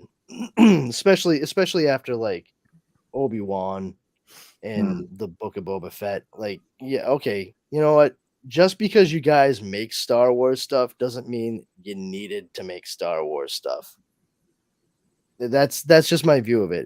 It's sort of the same thing. Like, and I'm saying this as somebody like who enjoys Star Wars movies. I really enjoy The Mandalorian. I feel like it's a story that, you know, okay, cool. It's worth telling. It's stuff that we absolutely have no idea where it leads at all. Whereas Book of Boba Fett was it was meandering up until the point it became The Mandalorian 2.5, and Obi-Wan, it's like, okay. But Book of Boba Fett, we got Baby Yoda back, and he has his own little baby seat in the. Sure, I mean, I literally just said it became The Mandalorian 2.5. I know. That's when it became interesting. You know, for years, fans were like, Boba Fett, we need him to be alive. He needs to fucking crawl out of the maw of the fucking sand beast. And then he did. And, you know, are you fucking happy now? You got what you wanted. Was it worth it? Yes. I don't think so. I don't think so. You do have a point, Brandon. You're right. Was it worth it? You know? Yeah, just because fans want something doesn't mean it should happen. No, but I mean, for the people that want to watch it, it's there, and the people that don't want to watch it don't have to watch it. But that's the thing is, like, I understand that you just described making things for an audience. I understand that, but you want to make something that like will draw people in altogether. It shouldn't be made for a subset of an audience. For someone like myself, I really don't care about Boba Fett. I've never understood the character's appeal. And that's going all the way back to me being a little kid. Like, I just never got it. Okay, so he was a bounty hunter that Vader was giving credit to capturing Han Solo for, and then he gets fucking killed because Han Solo hits his jetpack with a fucking rod while he's half blind in the middle of the desert. What the fuck is so great about that character? Really. It was before that then that his popularity really grew. It was so there was a holiday parade and I think it was the suit was like they did a test version of the suit. And I think he was like all in white. It was supposed to be like a test stormtrooper, and I think this is like either before or after the holiday special. It's one or the other. It's either before or after the holiday special. Okay. But during the parade, it got such a huge response. Yeah, that they decided to work him into the movies. Okay, but once again, like, but even within the framing of the movies, he's not in Empire very much. No, And then in Jedi, he gets fucking whacked because his jetpack gets hit with a rod and he flies into the fucking mouth of the Sarlacc pit. Yep. There you go. I don't get it. I still don't. I don't understand the appeal. Maybe And the mystery behind him, that is weak sauce. That is watered down ketchup. All right. I don't buy it. Like, it's one of those things where okay, if you like the look of the character, fine. But liking the design of a character is not the same thing as liking a character. There's a fucking huge difference. That's why for the longest time, personally, I thought Wolverine looked cool. Like, he acted cool, but I didn't really like him as a character because I couldn't really get behind somebody who had absolutely no background. I just couldn't. I'm like, you know what? You guys are saying you love him. For all we know, they're gonna turn him into a fucking ex-Nazi at some point in the future. And then where are you gonna be then? And once Origin came out, I was like, all right, I can get behind this a bit more now. Like, this makes sense. There's some rooting of the character, and you can move forward from that. I really like how they incorporated him into different aspects of the Marvel universe after that point, like especially in the Ultimate universe, where Captain America was like, "Oh, hey, that's Lucky Jim Howlett." I'm like, "What do you mean, Lucky Jim?" He's like, "Yeah, I fought with him in World War II. We called him Lucky Jim. Why? Well, he always seemed to like maybe get hurt, but then he wasn't. So we always just thought he was like lucky." I need to read the Ultimates. I keep on hearing good things about them. Yeah, the first couple, like where it's Mark Miller. Yeah. Past that, when you get into like Jeff Loeb and shit, Is it Miller or Millar? It's Miller. I know it's spelled Millar, but it's pronounced Miller. It's Miller time. Okay. Did we have anything else? PlayStation. The PlayStation. I forgot about that. Yeah. PlayStation VR 2 is going to be coming out at some point soon. Woo! All right, great. $550. Yeah, but if you have the PlayStation VR for that came out for PS4, you can actually send the serial number for your VR and your PS5 to Sony, and they will send you the adapter to use it for PS5. Oh, okay. No shit. So, okay. Yeah, so do that instead of spending $550. See, I might not know a lot about video game stuff. What's that? Is there any hardware change to the new one? That's what I'm curious too. Beats me. I mean, honestly, like I got the other one because I got it like the beginning of the pandemic, and you know what?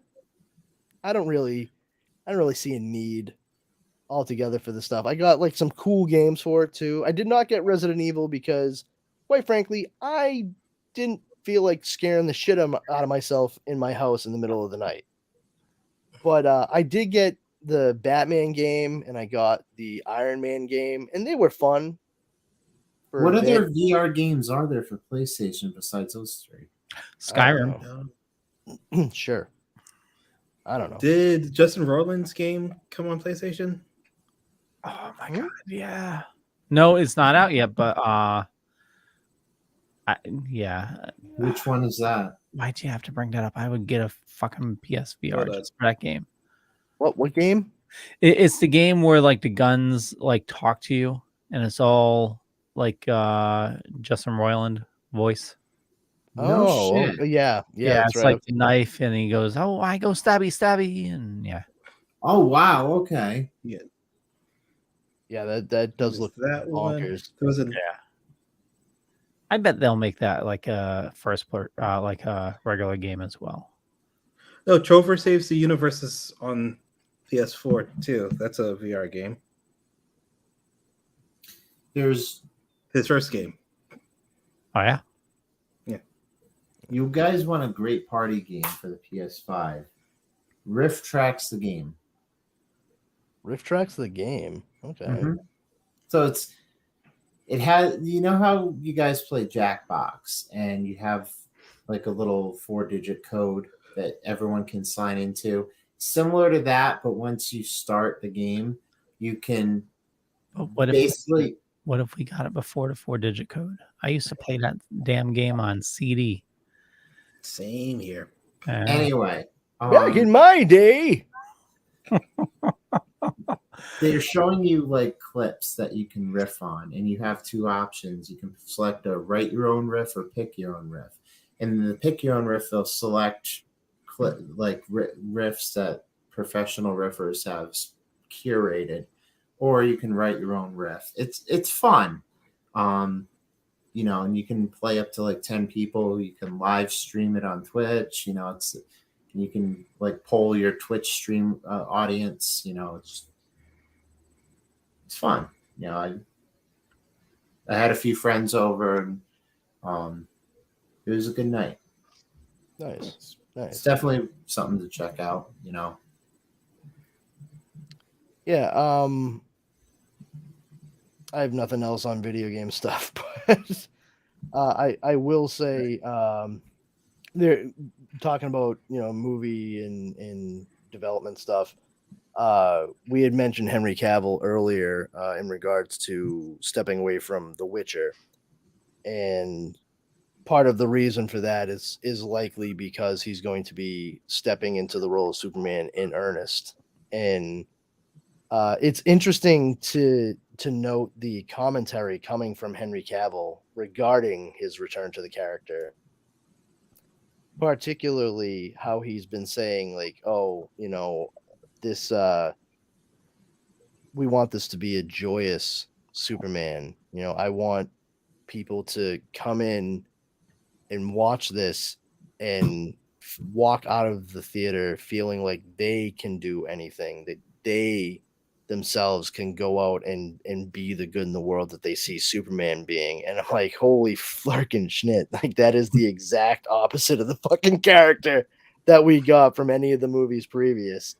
And I agree with him that should absolutely be the type of feeling that is evoked when watching a Superman movie in this day and age, in any day and age, honestly. And a lot of people are seeing it as a quote betrayal of his towards Zack Snyder. And yeah, it's absolutely bonkers. I saw some stuff online where with Black Adam there were Snyder cultists who were actually going to movie theaters and trying to convince people to not buy tickets for Black Adam, but instead go buy the Blu-ray of Zack Snyder's Justice League, which, like, they're already at the theater. I don't think you're going to convince them. That is the first time I've ever heard that in the history of cinema. People convincing people to... Well, trying. Trying. You didn't say they're good at it. Yeah. I really think they had a pot to piss in, to be perfectly honest. But yeah, with everything that Henry Cavill is saying, in just the appearance of Superman, I mean, his overall appearance, how he looked and what have you at the end of Black Adam, I think that we are going to be as far removed from the bleak and dour Superman of the Snyder movies as possible. Yeah, I mean, we're crying out loud. Just in profile there, I mean, he's got the spit curl, and even right here in this one shot, the blue is bluer in the red and yellow of the S are more vibrant, as well as the cape. I mean, you can't beat that with a stick. That dude right there, there's no mistaking that Superman. Was this the shot from Black Adam? Oh, Jesus Christ. That is from Black Adam. Yes. Thank you, Brandon, and fuck you, Leo. They used the funny enough, they used the suit from Man of Steel for Black Adam, and it's fucking nuts to see exactly how much they desaturated the color from Man of Steel when you compare how the costume looks just in like the shot from Black Adam in the entirety of the movie Man of Steel. So Yo-Yo, I know you shared this link. So yeah, some of the gameplay for. Does it have Justin Roiland's voice? Yep. Think I don't know who you are, huh? Shake your head, yes or no. Answer me. No? Well, you're wrong. I do know who you are. You're the Cheropian with the dogs. Those dogs are in the eyes of that big monster, and it is everything up now because your dogs gave him some kind of superpowers. So we have you to blame for this bullshit that we're going through right now. Do you feel sorry for what you've done? Answer me, yes or no. Do you feel any remorse? Dude, you're a heartless monster. It's bad enough you have. Okay, that looks fun. Yeah. Yeah, I can't wait to shake my head yes or no a whole bunch of times to play a game. You have freaking whiplash at the same time. And by the way, Leo, when you put that picture, It comes with a free bottle of Advil. When you put Watch that the picture game. yeah, that. Joke's on you, asshole. I'm not in the studio because I'm using my laptop and I don't have access to StreamYard on my laptop. So joke's on you. You could have access to it. How do you not have access on your laptop, though? I mean, it's your account, right? Because when you got to log in and they email you. The link he gave me was a one-time link, and I tried doing it on my laptop, and it wouldn't work. Or you just go to StreamYard. Yeah, that's usually what I do. Is I just go to StreamYard.com and then you just log in with the email address that you gave me. No, you know what, Steve? Don't worry about it. We're giving him instructions on how to fucking end the broadcast later. Yeah, I was going to point that out. But... Well, I mean, he can't create a Wikipedia page either. So, I mean, Well, I mean, I can do it for you. It's just going to cost you $800. Come at me with all these insults. Yeah, these aren't insults. We're playing with you, Steven. We're just having we're joshing you. But I totally agree with the suit. I think it looks awesome, and it'd be nice maybe if they like recolored Man of Steel. You think that would ever happen? Probably not. I don't think that's going to change the tone of it, though. So I mean, yeah, exactly. Like it'll change the color tone for sure, but not the overall. Yeah. Well, speaking of color tones, like I don't know what you guys. Adobe. I was so happy about when I saw Jonathan Kent tell Clark that he probably should have let a bus full of school children die. Yeah. That was like such a poignant moment in Man of Steel. Yeah, see the categories. Yeah. So yeah, Adobe, if you have any projects, even if they're like 20 years old and you used any Pantone colors, if you open it, they're going to change all your Pantone colors to black because now they are charging $21 a month extra to utilize Pantone colors. And I get it. It's because Pantone has higher licensing costs, but you're already paying a hell of a lot for Adobe. Is this just for Photoshop or Adobe was just something you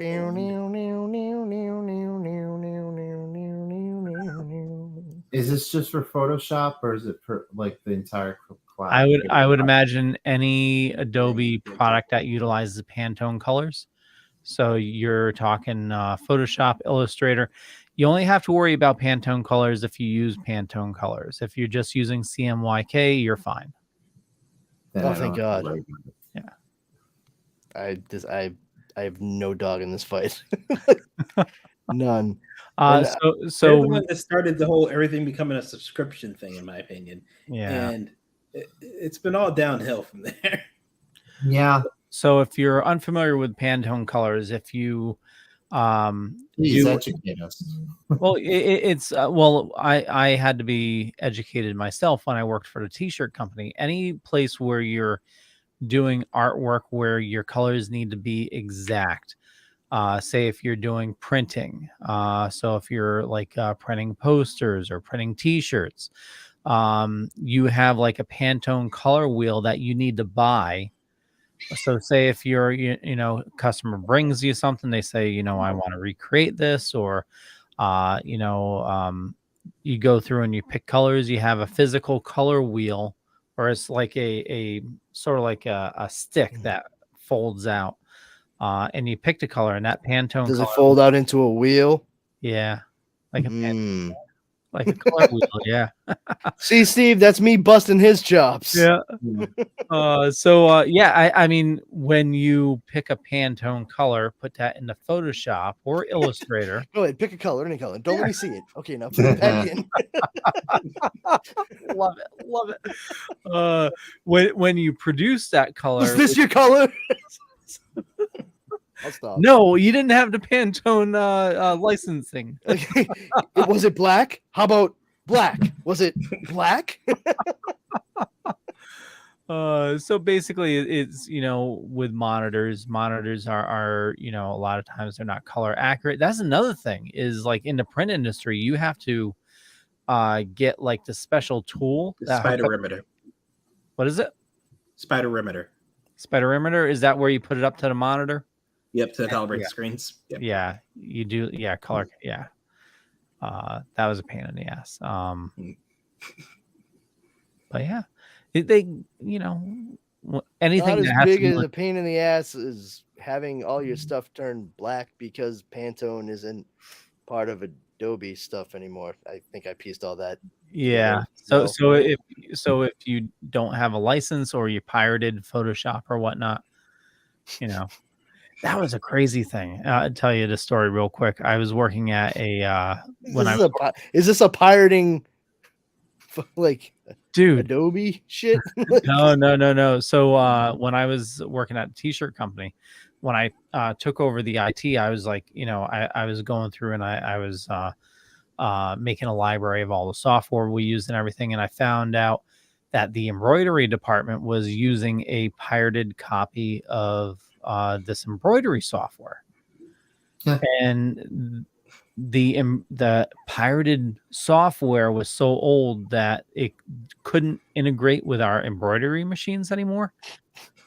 So they would design it in the pirated software, send it to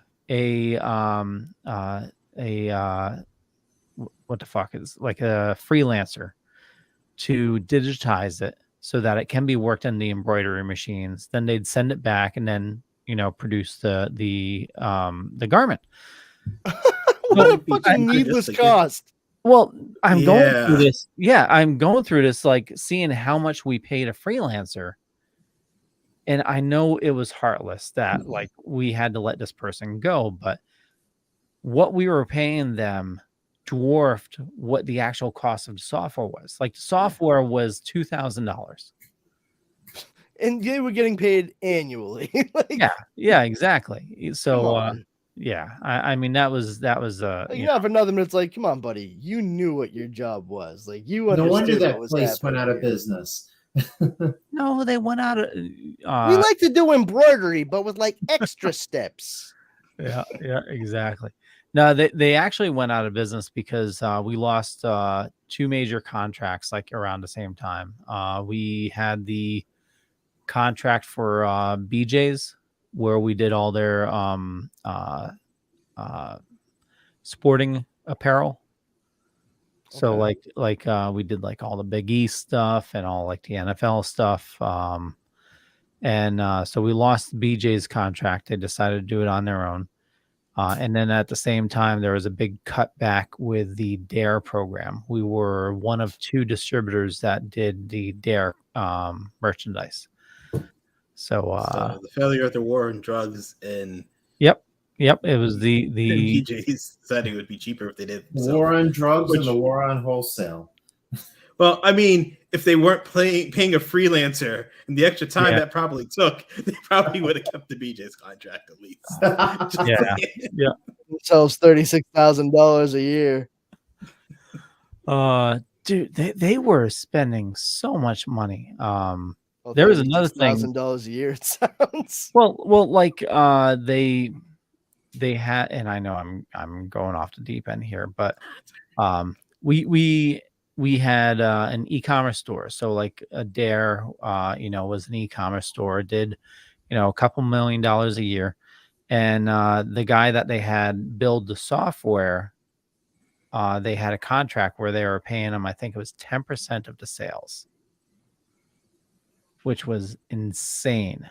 Yeah, that's a lot of moolah. So he wasn't too happy when I rebuilt the site so that we could just host it on our own and just and it was just a simple e-commerce site I just set up and save that cost. And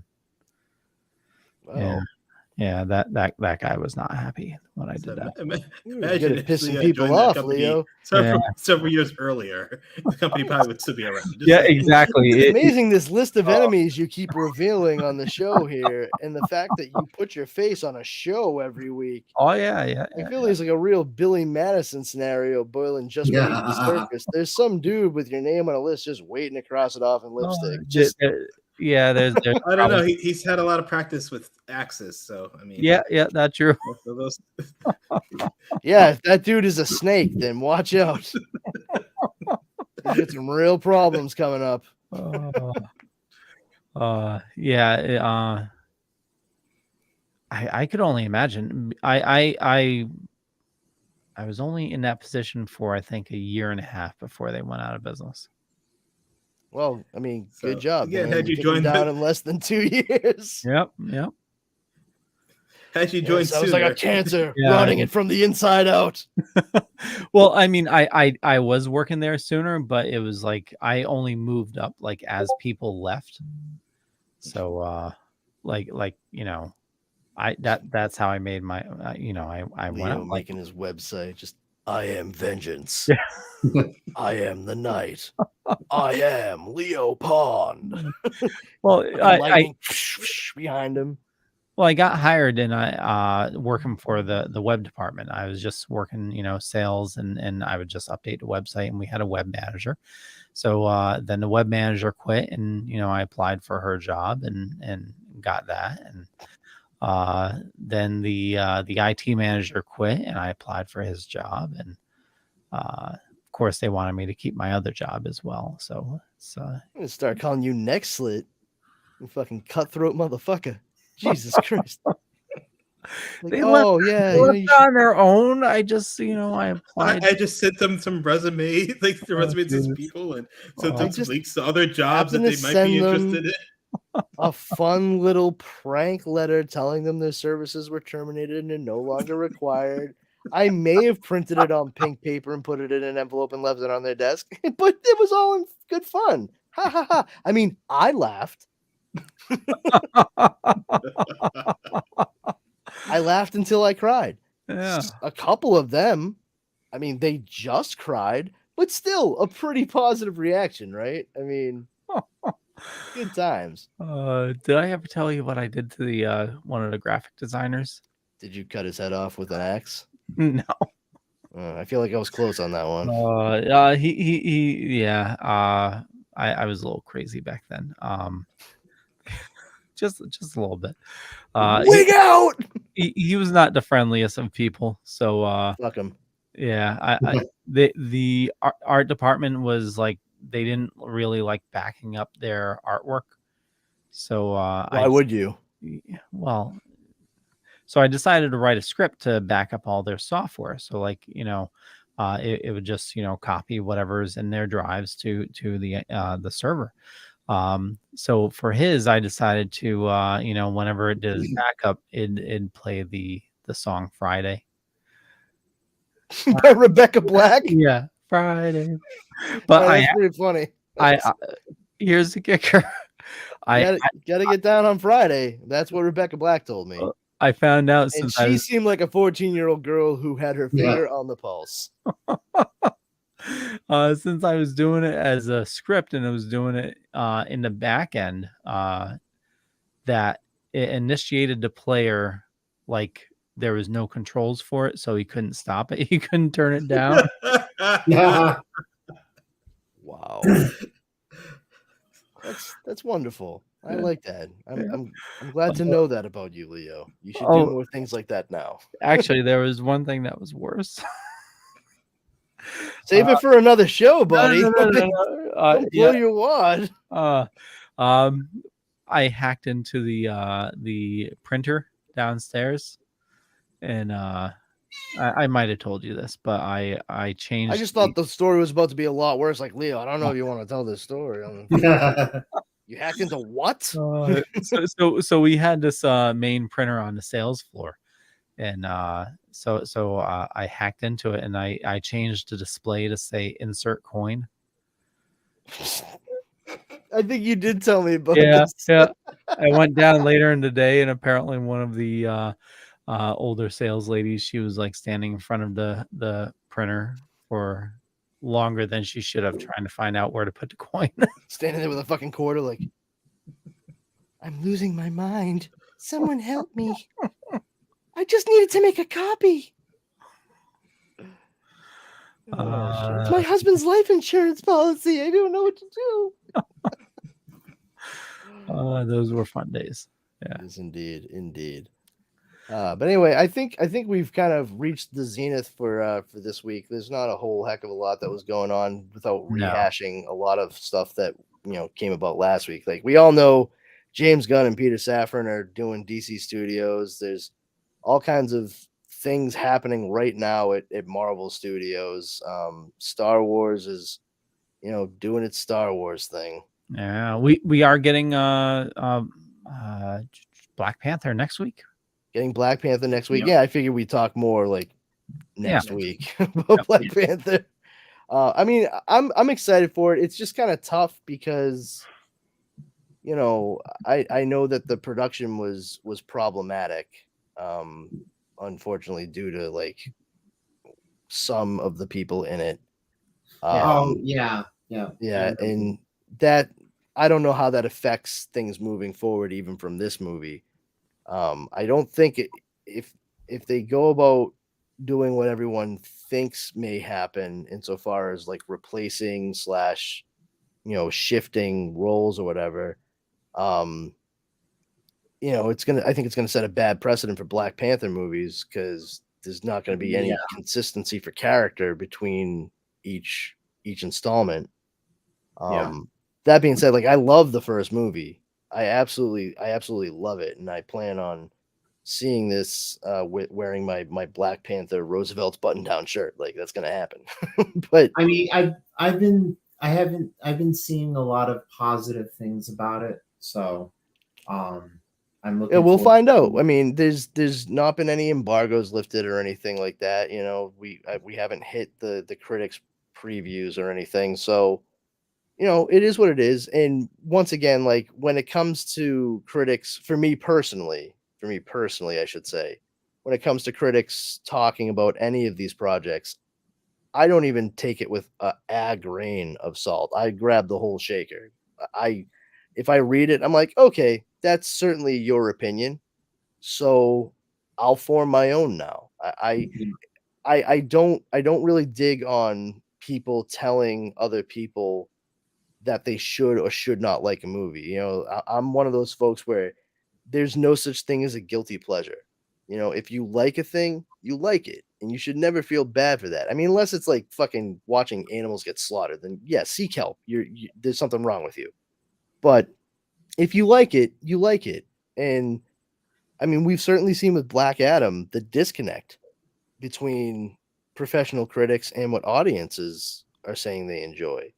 that just goes to show, like, there's a lot of people out there that they're not caring what critics have to say. And I think that speaks volumes, especially after a gigantic pandemic that had so many of us holed up for so long. People are really taking charge and saying, like, nope, this is what I want to see. This is what I like. And I think the more that studios respond to that, as opposed to what critics are saying about certain things, the better off everyone will be. Yeah. So we'll see what happens with Black Panther: Wakanda Forever. I'm always hopeful, but I manage my expectations. Like I'm close to Leo. I don't always just try to look for the good in everything. I try to look at it. I do have a critical eye, but I try to be constructive. If I do see a problem here, I say, oh, this might have been a better way to approach it. Oh yeah, what was that? Brill Pro is Brill Pro Tom? Yep. Yes. Okay. Yeah, and I realized that like halfway through the show. Sorry, Tom. Thank you, bud. Yeah, the trailer to A Christmas Story Christmas came out. I haven't seen it yet. I saw a still from it. Peter Billingsley looks very much like an older Peter Billingsley. Not the first time we've seen him in anything over the past several years. He is a noted movie producer. He produced Elf with Jon Favreau. He produced Iron Man and the other Iron Man movies. He actually is the bald scientist in Iron Man 1 that Obadiah Stane yells at, like, Tony Stark built us in a cave with spare parts. He's also in He's Spider-Man. also in Spider-Man Far From Home as the scientist who worked for Stark Industries that joined up with fucking Mysterio there to get their filthy mitts on Edith. So yeah, I mean he's been around. We've seen him in certain things. He was in, I think, The Breakup with Vince Vaughn or something like that too. He was like one of the married friends. Yeah, I'm pretty sure. But well, we'll check out the trailer, and obviously as we get closer to the holiday season, I'm sure we'll talk about it. Scary that we're already talking. Thanksgiving's right around the corner. Then I'm sure Christmas will be soon after. I have one thing to gripe about, because I was getting Halloween candy over the weekend, and I could not find any. I went to 3 stores to get Halloween candy. Did you try BJ's? No. So you didn't find any Halloween candy, Steve? Thank you. Because every store I went to pulled every single article of Halloween candy just to put up their fucking Christmas decorations. And I said to one of the clerks, can't you wait 48 hours just to put everything up and then blast the Mariah Carey music? Because it's too soon. I'm surprised. I'm going to point out that the retail workers probably have no choice in the matter, because they typically have dates where they have to pull that stuff and have to start putting up the other stuff. It's your own personal hell. Yeah, and it was an unfortunate bit of timing insofar as Halloween being on a Monday, because resets like that usually take place on a weekend. Yep. Yeah. So it makes perfect sense that reset would have taken place that weekend, as opposed to waiting 4 to 5 days after that particular holiday because they want to get a jump. Yeah. It sucks. What are you going to do? I mean, personally, one little bag of Tootsie Minis, like the little Mickey. That's the clearance aisle. That's where they typically move that stuff. It just got moved. It either sold out, which means you waited too long, or it's just moved to closeout. Yeah. I saw that, Steven. Did you try Walmart? That's where it was my first stop, and that's where I made my comment to the clerk, and then I went to Target. And then I went to Stop and Shop. Like their life was already miserable hell in Walmart. I made it more Steve rolling in like, where are my fucking mini Tootsie Pops? Did you try ordering online? No, because my card was already hacked after I got the candy. So also, he was trying to find himself some fucking cheap Halloween candy, man. Like, go online kind of defeats the purpose. Not go online. I'm sorry. Order curbside for Walmart. That way you No. don't have to hunt it down. They just, Yeah, but because then they would because if they have it in the back, they would be forced to grab it from the back. yeah. I didn't know that option was available in our areas, Leo. Well, yeah, totally. Everybody has Yeah. curbside. I've done that a couple of times with Target, where like they don't have it on the floor anymore, but they have it in the back still. Yeah, if it's on their website. Freaking Jersey Mike's has curbside. Jersey Mike's. Man, I love their ham and provolone. Mwah.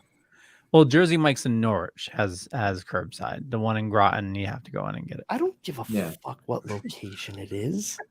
Jesus Christ. It's nowhere near Brandon. He really doesn't. Yeah, exactly. Steve gets it. I was telling Steve. Oh, really? Fucking keen recommendation, Leo. I'll drive the fucking 1 hour and 47 minutes to it.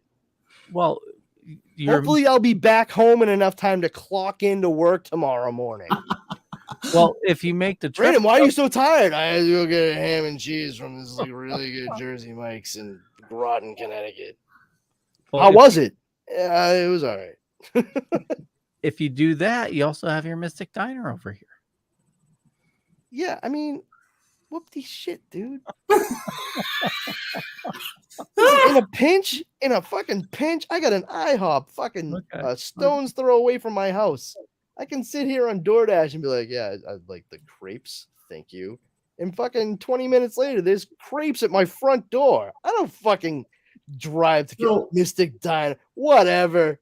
So you have an International House of Pancakes right near you, and you could get waked and baked, and you can go right down there, like baked. Yeah, I mean, yeah, we don't have IHOP around here. We used to. We used to. Yeah, we used to have a fucking Brown Round and a Ponderosa, and those fucking went up. Yeah, well, I mean, everybody used to have those too. Yeah, what was that? You know what? Why are we talking about food? We need to close this. Yeah, for real. Oh, God. Boston Market. That's it. We used to have Boston. Yeah, my God, they've gone to Plaid. Well, we'll wrap things up. I want to thank everybody for watching this fine evening. For me, just Google Leo Pond. You'll find me. But more importantly, head on over to the Dorkening. Head on over to thedorkening.com. You can find all the latest shows there. And I'm sorry, I have a puppy dog that just is climbing under my desk. Well, anyway, Steven. You can follow the award-winning Super Retro Throwback Reviews on Facebook. Is it award-winning? Yes, it's award-winning. Did I stutter? On Facebook, Twitter, Instagram, and you can follow our award-winning show, Leo, on on the Dorkening Podcast Network and all major podcast distributors. We have another show called CSO The Vegas Files, which is coming up. We're going to release it next week, season 5. Check out our Patreon, and we have another live show at the end of the month, which I asked Brandon to be a part of, and he's going to be a part of it. Leo, if you want to join, doors open. Just don't end my fucking broadcast. Holiday movies versus non-traditional holiday movies. That's the topic. So Jaws 4. Okay. One last question, Steven. Is it award-winning? Yes. Steve, you might need to resend me that invite because I'm not seeing it on Facebook. Yeah, I will. Okay. Oh, well, you have admin access. You can just log into StreamYard.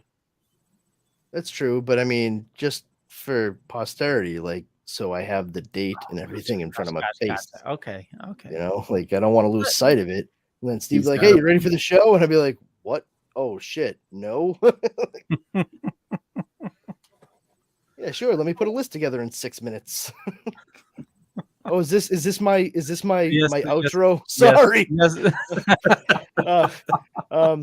Yeah. Hey everyone, I'm Powerful Brandon. Come on over to the Facebook Powers Combined group. Our number one rule there is don't be a jerk. We're just a bunch of dorks that like to share info, news, memes, fun, laughs to be had by all. You want to follow me on Twitter? You can check me out at Brandon's Powers and on Instagram at This Brandon Has Powers.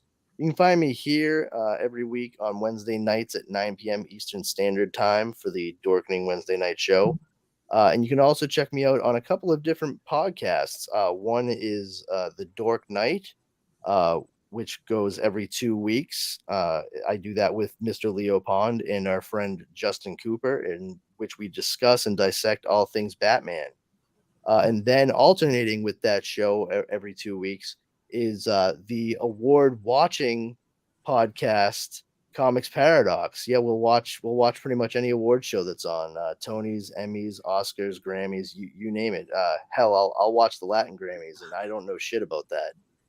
But yeah, Comics Paradox. We are the award watching Comics Paradox podcast. And we cover all kinds of alternate takes and tales, like Elseworlds, What Ifs, different story arcs, like Armageddon 2001 from DC or Age of Apocalypse from Marvel, as well as full series that we'll get into, like Exiles by Judd Winnick. It's a lot of fun, and you can find me doing that with Mr. Leo Pond again and Justin Cooper. So check those two out wherever fine podcasts are broadcast. Awesome. Yo. I'm Yo St. Laurent is where you're gonna find me on Instagram. That's pretty much it. Keep it short and sweet. The man, the myth, the yo-yo. Yeah, there we go. We'll catch you guys there. Bye. Bye, everybody. Peace.